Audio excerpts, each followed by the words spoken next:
أعوذ بالله من الشيطان الرجيم بسم الله الرحمن الرحيم أعوذ بالله من الشيطان الرجيم بسم الله الرحمن الرحيم അസ്സലാമു അലൈക്കും വറഹ്മത്തുള്ളാഹി.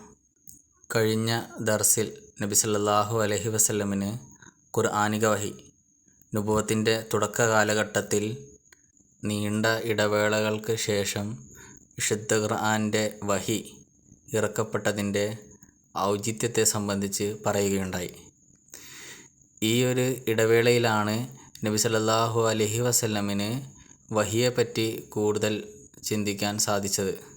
തന്നിൽ അർപ്പിതമായിരിക്കുന്ന പ്രവർത്തനത്തിൻ്റെ പ്രാധാന്യം മനസ്സിലാക്കുകയും ആത്മീയപരമായി നബി സല്ലല്ലാഹു അലൈഹി വസല്ലമിന് കൂടുതൽ സ്ഥിരചിത്തതയോടെ മുന്നോട്ട് ഗമിക്കാനും സാധിക്കുകയുണ്ടായി. അങ്ങനെ വഹി മുഖേന നബി സല്ലല്ലാഹു അലൈഹി വസല്ലമയ്ക്ക് അനുഭവപ്പെട്ട ഭയപ്പാടിനെയും ബുദ്ധിമുട്ടിനെയും അകറ്റുകയും വഹിയുടെ പ്രാധാന്യം അദ്ദേഹത്തിൻ്റെ ഹൃദയത്തിലിറങ്ങുകയും അങ്ങനെ തന്നിൽ അർപ്പിതമായ കടമ നിറവേറ്റാൻ തിരുനബി സല്ലല്ലാഹു അലൈഹി വസല്ലമയെ അള്ളാഹു സജ്ജമാക്കുകയും ചെയ്തു. തുടർന്ന് പിന്നീട് നബി സല്ലല്ലാഹു അലൈഹി വസല്ലമിന് അള്ളാഹു തുടർച്ചയായി ഖുർആനി വഹികൾ ഇറക്കുകയുണ്ടായി. ഇനി നബി സല്ലല്ലാഹു അലൈഹി വസല്ലമിനുണ്ടായ വഹിയിലെ ഇടവേളയെ സംബന്ധിച്ച് വിവരിച്ചുകൊണ്ട് വീണ്ടും ഹസ്രത്ത് മുസ്ലിം മൗഊദ് റളിയല്ലാഹു തആല അൻഹു പറയുന്നു, ദൈവിക വെളിപാടുകൾക്ക് ശേഷം ആ വെളിപാടുകൾക്കും സന്ദേശങ്ങൾക്കും അനുസൃതമായി തയ്യാറാവാൻ കുറച്ച് സമയം അനിവാര്യമാണ്. നോക്കുക, നബി സല്ലല്ലാഹു അലൈഹി വസല്ലമിന് ഇഖ്റ ബിസ്മി റബ്ബിക്കല്ലദീ ഖലഖ് എന്ന ആയത്ത് അടങ്ങുന്ന സൂറ അലഖയിലെ വചനങ്ങളാണ് ആദ്യം ഇറങ്ങിയത്. ശേഷം സൂറ അൽ മുദ്ദസ്സിർ തുടങ്ങിയ സൂറത്തുകൾ ഇറങ്ങുകയുണ്ടായി.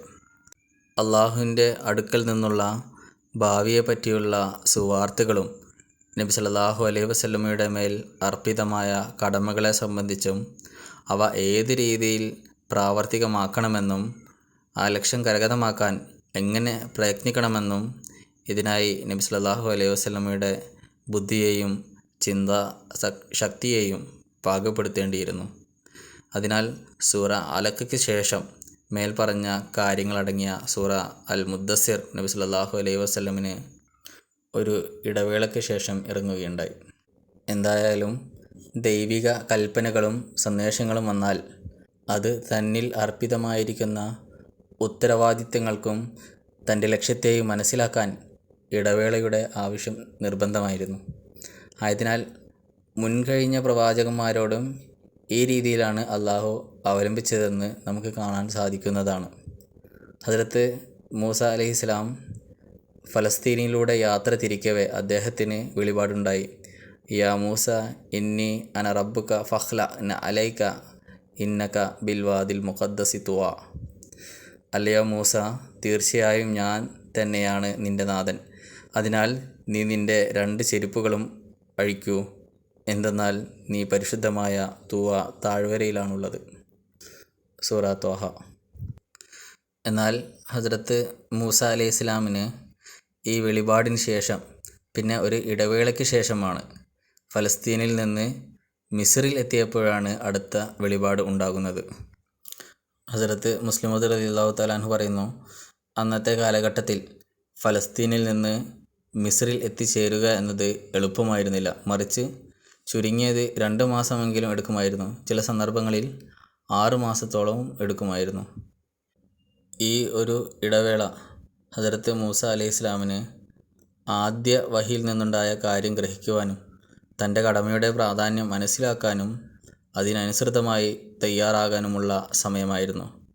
പിന്നെ ഹദ്റത്ത് മൂസ അലൈഹി ഇസ്ലാം തന്നിൽ അർപ്പിതമായിരിക്കുന്ന കടമകൾ മനസ്സിലാക്കാൻ പാകപ്പെട്ടു കഴിഞ്ഞപ്പോൾ അള്ളാഹു അദ്ദേഹത്തിന് തൗറാത്ത് ഇറക്കുകയുണ്ടായി. ഇതേ പ്രകാരം തിരുനബി സല്ലല്ലാഹു അലൈഹി വസല്ലമിന് ഇഖ്റ ബിസ്മി റബ്ബിക്കല്ലദീ ഖലഖ് എന്ന കൽപ്പനയ്ക്ക് ശേഷം ഒരു ഇടവേള നൽകുകയും ആ ഇടവേളയിൽ നബി സല്ലല്ലാഹു അലൈഹി വസല്ലമിന് ലോകത്തിൻ്റെ അവസ്ഥയെ സംബന്ധിച്ചും അള്ളാഹു തന്നിൽ അർപ്പിതമാക്കിയിരിക്കുന്ന കടമയെക്കുറിച്ച് ചിന്തിക്കുകയും ലോകത്ത് നടക്കുന്ന തിന്മകൾ ഇല്ലാതാക്കാൻ ഉള്ള ഉത്തരവാദിത്തം തന്നിലാണെന്ന് മനസ്സിലാക്കുകയുമുണ്ടായി. ഇവിടെ ശ്രദ്ധിക്കേണ്ട മറ്റൊരു കാര്യം, വഹി ഇറങ്ങുന്നതിലുള്ള ഇടവേളകൾ ഖുർആനിക വഹിയെ സംബന്ധിച്ചുള്ളതാണ്. മറ്റു തരത്തിലുള്ള വഹികൾ നബി സല്ലല്ലാഹു അലൈഹി വസല്ലമന് യാതൊരു ഇടവേളയുമില്ലാതെ എപ്പോഴും ഉണ്ടായിരുന്നിട്ടുണ്ട്.